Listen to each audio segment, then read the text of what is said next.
Welcome to Craving the Heat, where desire takes the lead and every story leaves you wanting more. Don't forget to like, subscribe, and share your thoughts in the comments and keep up with our latest naughty stories. It began in the hollow silence of a crumbling marriage. My wife and I had been living like strangers under the same roof for months, speaking only when necessary, our words sharp and shallow.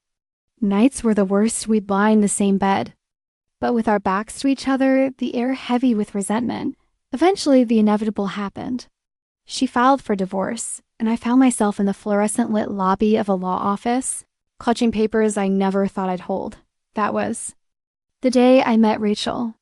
She walked into the conference room with a confidence that immediately commanded attention.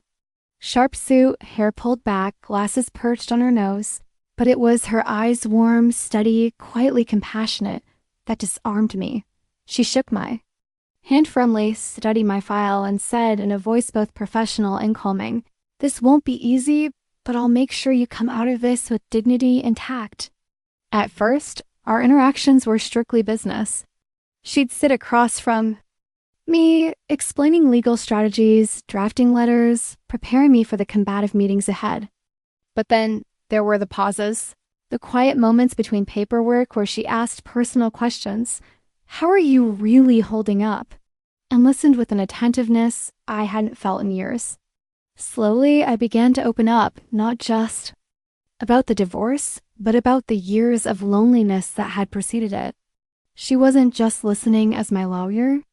She was listening as a woman who understood. One evening, after a grueling day in court where my wife's lawyer painted me in cruel colors, Rachel invited me to her office instead of sending me home in that state. She poured me a drink whiskey, neat, and sat with me on the couch instead of across the desk. The professional distance that had been so carefully maintained began to blur. Our knees brushed. Her hand lingered a second too long when she handed me the glass. The conversation shifted from legal jargon to music, movies, childhood memories. By the time I left, I realized I hadn't laughed like that in years. Soon, our meetings stretched beyond office hours. We began having coffee together in the mornings, before hearings, dinners after late nights of reviewing documents. What started as companionship in a time of crisis became something heavier, something charged. The first time it happened, it was raining.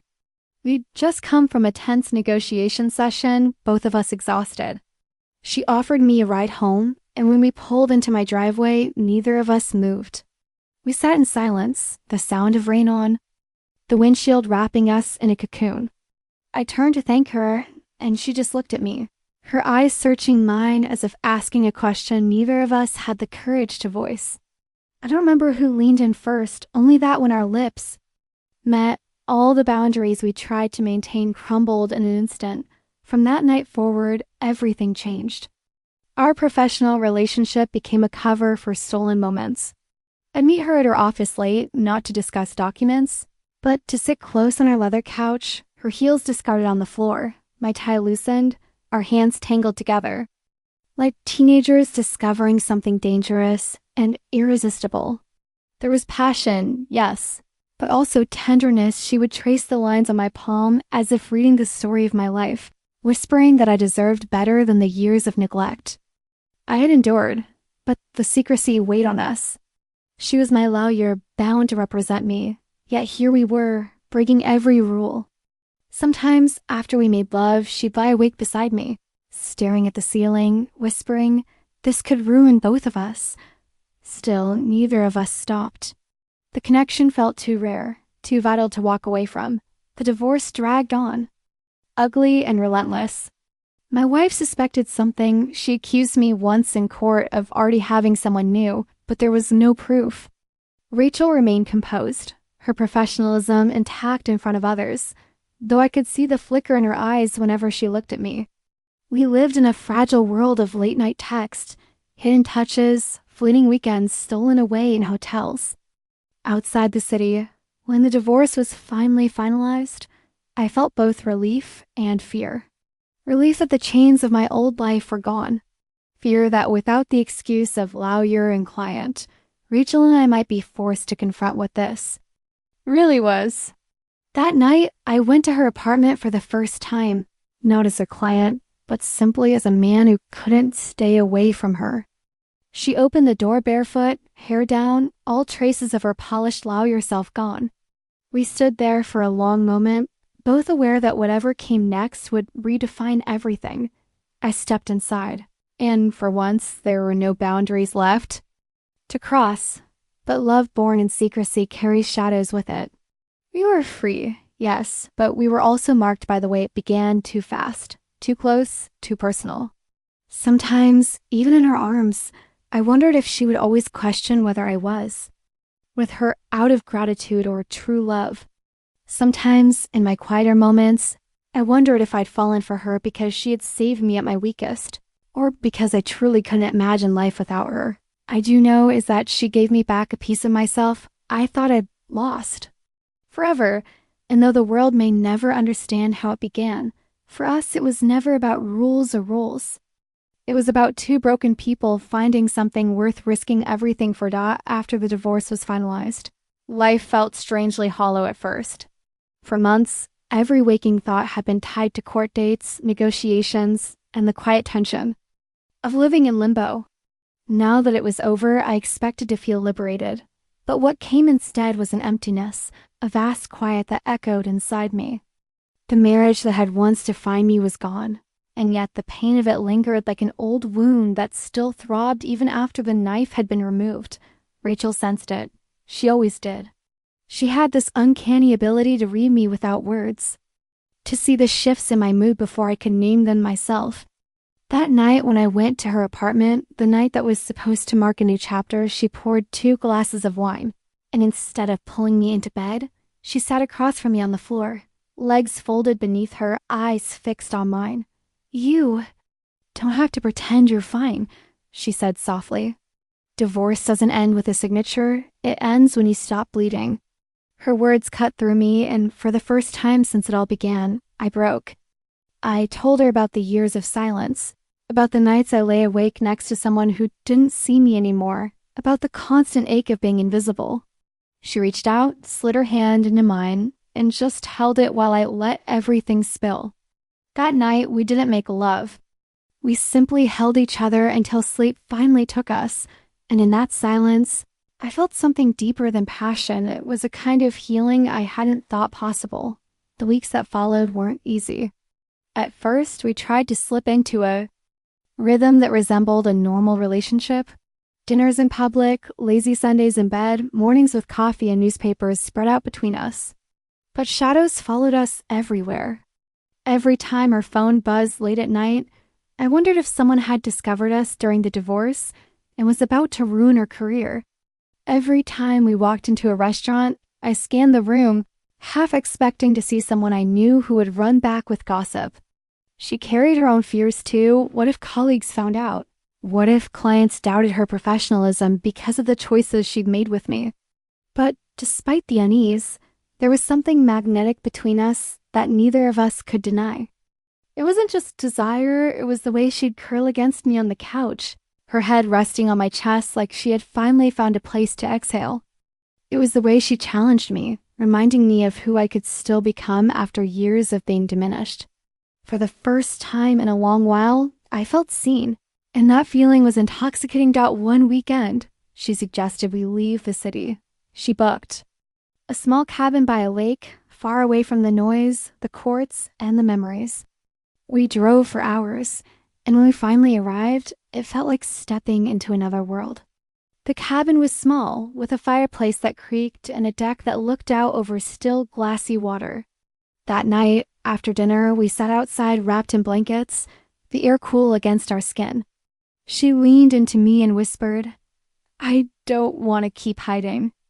I don't want to live in fear of being found out. I just want us." Her words cracked something open in me. I realized then that what we had wasn't just an affair born out of loneliness. It was something I wanted to fight for. I kissed her, slow and deep, and in that kiss was a promise neither of us said aloud, but both of us felt we would find a way to make this work, no matter the risks. Back in the city, we tried. It wasn't seamless. Her career still demanded secrecy. My life still carried the scars of what I'd behind. Friends asked questions, my ex-wife spread rumors, and the whispers of judgment followed us like shadows. But through it all, Rachel stood by me. She had been there when I was at my lowest, and now she stood with me as I began to rebuild, and the love burned with a fierceness that made everything else worth it. We weren't perfect, we fought, we doubted, we feared. But every time her hand found mine, every time her voice steadied me when I was on the verge of collapsing, I knew I had found something rare. There were nights when passion consumed us, when it felt as though we were trying to erase every scar with the urgency of our bodies. But there were also nights of quiet intimacy, her head in my lap as she read a book, my arm around her as we drifted into sleep. It was those moments, more than the stolen kisses or the breathless nights, that made me realize how much I loved her. She wasn't just my lawyer anymore. She wasn't the woman who had helped me out of a broken marriage. She had become the person I wanted beside me for the rest of my life, even if the world never fully understood how it all began. And sometimes, when I wake in the middle of the night and see her lying beside me, her hair spread across the pillow, breathing steady and calm, I think back to that first day I met her in the cold, sterile light of her office. I had been broken, hopeless, bracing for the end of everything. I knew. I never imagined that in losing one life, I'd stumble into another one that felt more alive, more dangerous, and infinitely more worth living. The mornings with her began to feel like rituals that stitched me back together. Rachel always rose before me, moving quietly around the apartment with a grace that felt intentional, like she didn't want to disturb the fragile peace that existed in those early hours. I would half wake to the sound of the kettle or the faint clink of a spoon against a mug, and when she finally came back into the bedroom, her hair loosely tied, still in her robe, she'd set a steaming cup of coffee on my nightstand and slide back under the covers. Those little gestures carved away at the walls I had built after years of living with someone who barely noticed my presence. The intimacy we shared wasn't just in the passion. It was in the ways we learned to exist around each other.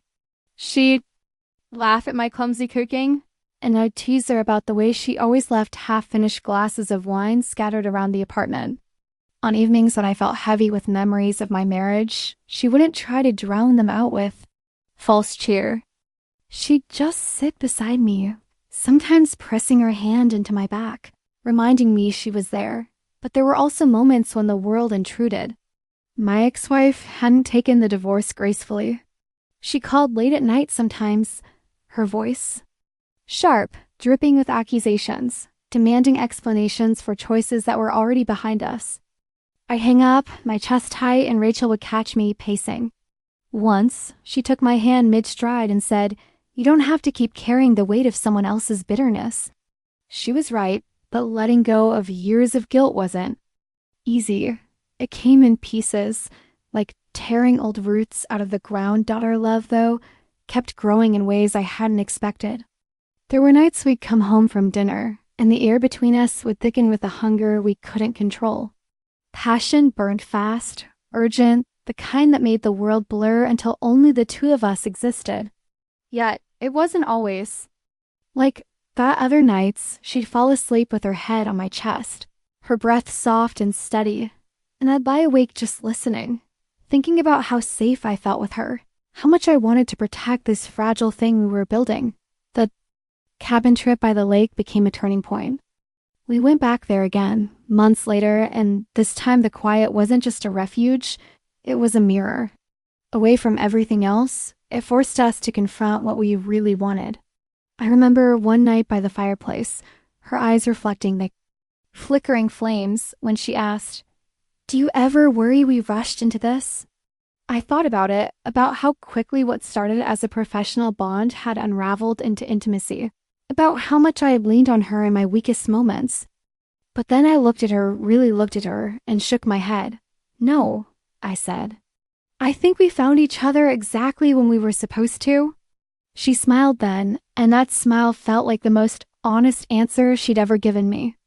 Without words, the secrecy didn't last forever. Eventually, people began to piece things together.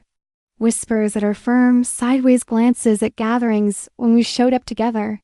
There was judgment, of course, some of it cruel. People questioned her ethics, accused her of crossing lines that shouldn't have been crossed. At first, it shook her. She worried about her reputation, about everything she had built crumbling because of us. But in those moments, I became her anchor, just as she had once been mine. I reminded her that we weren't defined by gossip, that what we shared was real, not a scandal to be ashamed of. Slowly, the noise around us softened. People grew tired of the whispers. Time dulled their interest. What remained was us, two people who walked through fire to find each other, and as months turned into years, our love only deepened.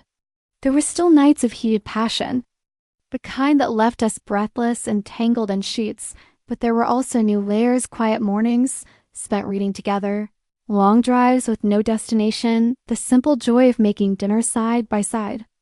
Every moment with her felt like stitching a new life, one stronger and more honest than the one I had left behind. Sometimes, when I caught her watching me from across the room, her gaze soft and unguarded, I realized that the woman who had once been my divorce lawyer was now my everything. She had walked into my life during its most broken chapter and somehow became the reason I could believe and love again. And even now, with all the scars and the battles we'd faced, I wouldn't change a single moment, because every step had led me to her. The seasons shifted around us, and with each change, it felt like our lives grew deeper roots. Rachel and I moved in together almost quietly, as though we both knew it had already happened long before we carried boxes into one apartment. Her books ended up on my shelves. My worn-in sweatshirt became something she wore on lazy Sundays, and the scent of her favorite perfume lingered in the hallway like promise that she wasn't just passing through. There were days when everything felt effortless.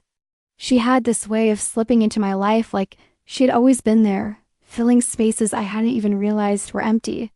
We cooked together, sometimes turning small dinners into hours-long adventures, laughing over burnt toast or spilled sauce. She loved music while cooking, so the apartment often echoed with old records and the sound of her voice humming off-key. I remember thinking once, while she danced barefoot across the kitchen tiles, that this was what love was supposed to feel. Like light, imperfect, alive. But reality always had a way of testing us. My ex-wife dragged me back into court over small disputes, refusing to release her grip completely. It was exhausting, standing in front of judges, listening to accusations that carried more venom than truth. Rachel, sitting beside me, remained calm, professional, and composed, but I could feel the storm inside her. She wanted to protect me, shield me from it all, but she also had to stand as my lawyer, and that balance weighed heavily on her. After one particularly difficult hearing, when my ex had made cruel remarks about Rachel, she broke down for the first time in front of me. I held her, whispering that none of those words mattered, that I saw her, I knew her, and nothing could undo that. Our passion never dulled, but it evolved. In the early days, it was fire reckless, desperate, something that consumed us both. Later, it became a steady flame, one that warmed every corner of our lives. There were still nights when she'd pull me toward her with a hunger that left no room for doubt, but there were also mornings where passion was in the simplicity of her curling against me, her fingers tracing lines across my chest, as if to remind herself I was really there. We began to talk about the future in whispers at first, then more openly. She wanted children someday, though she admitted her career had made her hesitant to. Imagine it before. I had always wanted the kind of family that didn't fracture under silence and resentment the way my first marriage had. We didn't rush into it, but knowing we shared that dream made everything feel more grounded. One summer, we returned to the cabin by the lake for a week. It was where we had first admitted to ourselves that what we had wasn't a passing comfort. This time, it felt different, lighter, freer. We spent days swimming, cooking outside, reading in the quiet of the woods. One night, after a long silence broken only by the crackle of the fire, Rachel looked at me and said softly, "I don't think I've ever really been seen until you." That night, passion wasn't about urgency, it was about connection. The kind that makes you realize the person in front of you is the missing part you didn't even know you were searching for. Of course, not every moment was perfect. There were fights, sometimes small and silly, sometimes heavier. She once accused me of still carrying too much of my ex-wife's shadow, of letting old wounds dictate my reactions. I told her she was too guarded, too afraid of letting go of control. But even in our arguments, there was a raw honesty I had never known before. And each time we found our way back, holding on tighter, as if the fear of losing each other was stronger than the sting of pride. Years passed, and with them came changes neither of us had expected. Rachel shifted her focus from being in court every day to teaching law. She said it gave her more freedom, more time for us, and I could see the relief in her shoulders when she made that decision. I started my own small business, something I had dreamed of but never dared while married before, and she stood beside me every step of the way. There was a night late when I caught her watching me as I worked at my desk. The lamp cast soft light across her face, and in her gaze was something I can't fully describe: admiration, longing, love, and a kind of peace I had never seen before. She walked over, placed her hands on my shoulders, and whispered, "I chose you. Every single day, I choose you." It wasn't dramatic or loud, but it was one of the most profound moments of my life. Even now, when I think about how we began two people who shouldn't have crossed the line, who did anyway, I realize that what started in shadows grew into something unshakable. The world might have judged us, whispered behind our backs, questioned our choices, but love doesn't ask for permission. It arrives, sometimes messy, sometimes inconvenient, but if you're lucky enough, it stays. And Rachel stayed. She wasn't just my divorce lawyer anymore. She was the woman who gave me back my life, my hope, my belief that love could be more than a contract or a compromise. She was the person who stood beside me in the storm and in the calm, and the one I knew I'd choose again and again. No matter how impossible our beginning had been, the years with Rachel unfolded like chapters in a book I never wanted to end, each page marked by the rhythm of passion and the intimacy we had built. What had once been a stolen connection, heavy with risk, became the center of my world. And yet, despite how far we had come, every time I looked at her, it still felt like I was discovering her for the first time. There were nights when we couldn't keep our hands off each other, where even the smallest brush of her fingertips sent fire racing through me. She had a way of pulling me in with her eyes, those steady, unflinching eyes that could strip me down to nothing but raw desire. Passion lived in the curve of her smile, in the way she tilted her head just enough to let me know she was daring me closer. Our bodies knew each other too well, but somehow every time felt new, like we were learning each other all over again. I remember one evening after she had finished teaching, her last class of the semester. She came home exhausted, her hair falling out of its bun, her blazer draped carelessly over her arm. I met her at the door, and she didn't even speak. She just let out a sigh and melted against me. That moment, the simple weight of her leaning into me, ignited something primal. I kissed her as if I hadn't seen her in weeks, pressed her against the wall, and felt the shift in her breath, the way her fatigue turned into hunger. She whispered my name like it was both a plea and a promise, and we lost ourselves in each other right there, not caring about anything beyond the heat between us. But it wasn't only the fire, it was the tenderness too. Passion with her wasn't just about urgency. It was in the softness of mornings when she curled into me beneath the sheets, her fingers tracing lazy circles on my skin, her lips brushing over mine before words could form. Sometimes we stayed in bed until noon, tangled in sheets and laughter, talking about everything and nothing. She confessed her fears in those quiet hours, the ones she hid from the world, the fear of being judged, the fear of losing me the way I had once lost someone else.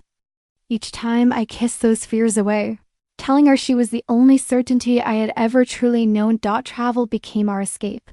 We spent weekends sneaking away to small towns, pretending for a while that we were strangers meeting for the first time.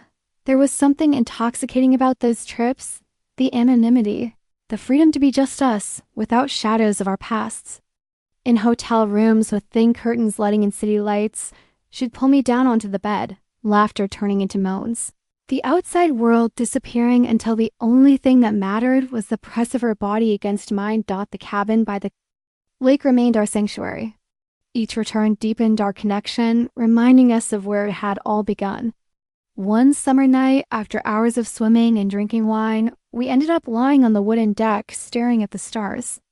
She turned to me with that look, the one that always undid me, and whispered, "You make me feel alive in ways I didn't think were possible." Her words weren't just spoken. They were felt, carried in the way her body sought mine, in the way her heartbeat matched my own when passion overtook us beneath the night sky. Even our fights carried a strange kind of intimacy.